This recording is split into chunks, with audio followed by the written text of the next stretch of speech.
현재 전 세계를 무대로 거침없이 뻗어나가고 있는 한국의 방위산업이 기어코 중국 정부를 벼랑 끝으로 내모는 상황까지 연출하면서 국제사회로부터 큰 화제를 불러일으키고 있습니다. 이는 중국 정부와 극한 갈등을 빚고 있는 이웃 국가들이 한국을 통해 방산무기를 대규모로 도입하면서 절대적 힘의 우위를 바탕으로 한 중국의 공격적인 전랑외교가 큰 타격을 입고 있기 때문입니다. 그리고 이러한 분위기는 비단 아시아에서 뿐만 아니라 오늘날 중국과 러시아를 상대로 대척점을 형성하고 있는 나토에서도 한국의 방위산업을 발판 삼아 신속한 전력 증강에 나서면서 중국 정부의 간담을 서늘케 하고 있습니다. 특히 이러한 분위기를 반영하듯이 최근 중국 매체마저도 이를 직접 입증하는 특집 보도를 내놓고 나서면서 중국 정부를 더욱더 곤혹스러운 상황으로 내몰고 있습니다. 이와 관련해 중국 현지 매체인 인민망은 현재 국제무대에서 큰 화제를 낳고 있는 한국의 방위산업이 중국의 갈등상 대국에서도 엄청난 영향력을 과시하면서 결국 중국의 외교 노선마저 옥죄는 상황까지 벌어지고 있다며 중국 정부가 이를 절대 만만히 봐서는 안 된다고 보도했습니다. 먼저 중국 매체인 인민망은 한국의 방위산업이 나날이 경이적인 판매고를 달성하고 있는 가운데 급기야 최근에는 중국과 갖은 분쟁을 벌이고 있는 베트남에서도 한국제 방산무기를 도입하려는 움직임을 보이고 있다며 크게 당혹스러워하는 반응을 보였습니다. 이는 2020년 당시에 중국과 국경 분쟁을 벌였던 인도가 이에 맞서 한국으로부터 K9 자주포를 대거 도입한 데 이어 중국의 남쪽 국경을 마주한 베트남마저도 한국을 통해 K9 자주포를 도입하는 방안을 적극적으로 검토하기 시작했다는 것입니다. 실제로 이 매체는 올해 3월에 베트남 국방장관이 한국을 방문한 자리에서 K9 자주포 도입에 큰 관심을 보였다고 보도했습니다. 뿐만 아니라 중국 매체는 최근에 있은 한 베트남 비즈니스 포럼에서는 한국제 헬기 도입이 주요 화두로 대두됐다고 보도했습니다. 바로 이 자리에서 한국항공우주산업과 베트남의 항공우주 기업인 VTX가 베트남의 헬기 수요에 대한 잠재 시장을 개발하고 회전익 개발 및 생산 분야에서 함께 협력하는 양해각서를 체결함으로써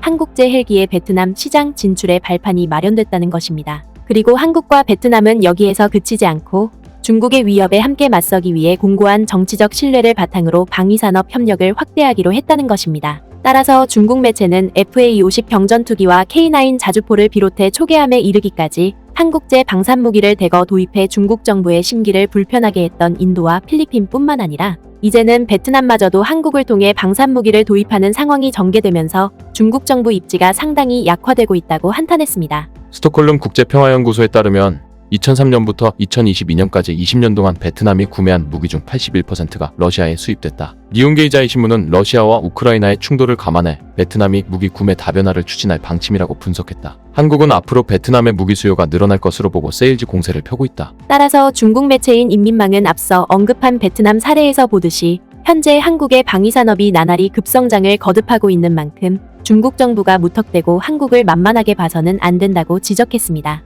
최근 몇 년 동안 한국은 방산 제품의 수출을 크게 촉진했다. 스톡홀름 국제평화연구소에 따르면 한국의 방위산업 수출 시장 점유율은 2017년부터 4년 연속으로 상승해 2021년에는 2.8%를 기록함으로써 세계 12위에서 8위로 뛰어올랐다. 또한 중국 매체는 현재도 한국이 무기 수출을 적극적으로 추진함에 따라 2027년에 이르면 한국이 세계 4대 방산 강국으로 발돋움할 수 있다는 전망이 군사 전문가들 사이에서 잇따르고 있다며 크게 탄식했습니다. 특히 이 매체는 최근 뉴욕타임스가 보도한 것만 놓고 보더라도 현재 한국제 방산무기는 비단 아시아뿐만 아니라 유럽에서도 크나큰 존재감을 과시하고 있는 만큼 이러한 예측이 공연불로 그칠 가능성은 매우 희박하다고 보도했습니다. 미국 뉴욕타임스는 한국의 무기 수출이 지난해 사상 최대인 173억 달러로 140% 급증했으며 이 중 수백억 달러는 폴란드의 전차와 자주포를 비롯해 전투기와 다연장, 로켓을 판매한 것으로 추정된다고 보도했다. 냉전이 끝날 무렵 미국의 유럽 동맹국들은 군대와 무기 생산 능력을 줄였다. 그러나 한국은 강력한 국내 방위 공급망을 유지해왔다. 러시아, 우크라이나 분쟁 이후 미국 등 무기 공급국은 방산포를 비롯한 무기 생산 부족에 직면해 있다. 동유럽에 위치한 나토 회원국들은 자신들의 노후화된 무기를 우크라이나로 수송한 뒤 재무장에 나서면서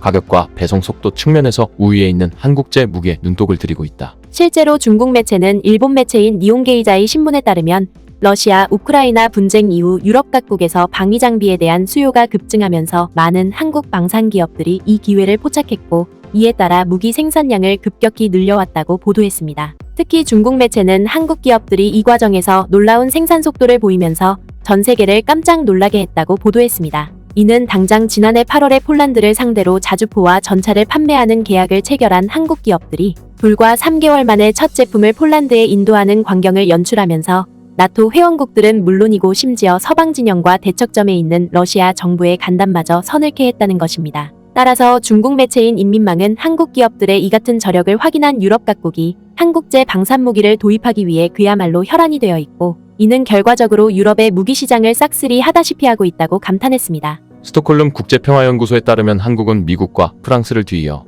나토 회원국에게 세 번째로 많은 무기를 공급하고 있다. 그리고 중국 매체인 인민망은 한국의 방산기업들 중에서 현재 풍산그룹이 단연 눈에 띈다고 보도했습니다. 서울에 본사를 둔 풍산그룹은 한국의 중요한 비철금속 제품 및 탄약 제조업체이다. 5월 초 발표된 자료에 따르면 올해 1분기 수출액은 전년 동기 대비 66.9% 증가했다. 이에 따라 풍산의 주가는 지난 1년 동안 40.6% 급등했다. 분석가들은 풍산그룹이 수출하는 탄약은 값싸고 질 좋은 데다 북대서양조약기구의 표준 무기에도 적용할 수 있어 수출에 유리한 조건을 갖췄다는 분석이다. 그리고 중국 매체는 이외에도 K9 자주포와 흑표전차를 생산하는 한화에어로스페이스와 현대로템을 비롯해 FA-50 경전투기를 제작하는 한국항공우주산업 또한 고품질과 신속 정확성을 발판 삼아 오늘날 주요 경쟁자들을 따돌리고 세계 인류 방산기업으로 급부상했다고 보도했습니다. 또한 한국의 조선기업들 역시도 세계 최고의 조선기술을 바탕으로 초계함과 군수지원함을 유럽과 아시아 각국에 수출하고 있고, 페루와 콜롬비아를 비롯한 남미의 주요 국가들은 한국이 기증한 군함을 통해 중국 어선들의 불법 조업을 퇴치하는 상황을 전개하고 있다는 것입니다.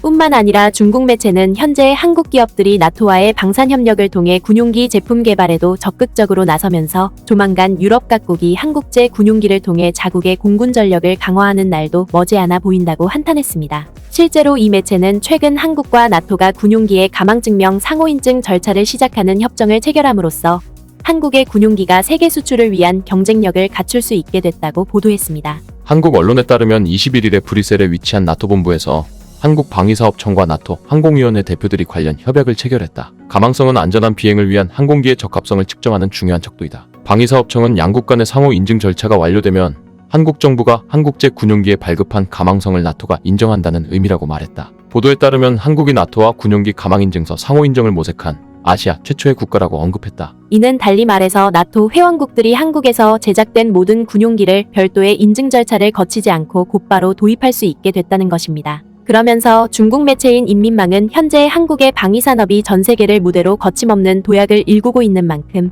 중국 정부가 이에 대한 대비책을 철저하게 마련해야 한다고 촉구했습니다. 결국 중국 매체의 이러한 보도는 오랜 역사적 교훈에서도 잘 알 수 있듯이 우리를 만만히 보고 수없이 많은 침략을 일삼아왔던 중국의 역대 왕조가 끝내 하루아침에 소리소문 없이 멸망의 길에 접어들었던 만큼 오늘날 중국 정부 역시도 우리의 저력을 간과하고 몰상식한 위협을 일삼게 된다면 큰 파국에 내몰릴 수밖에 없다는 사실을 매우 적나라하게 묘사하고 있습니다. 구네스북 영상을 재미있게 보셨다면 구독과 알림 설정 꼭 부탁드리겠습니다.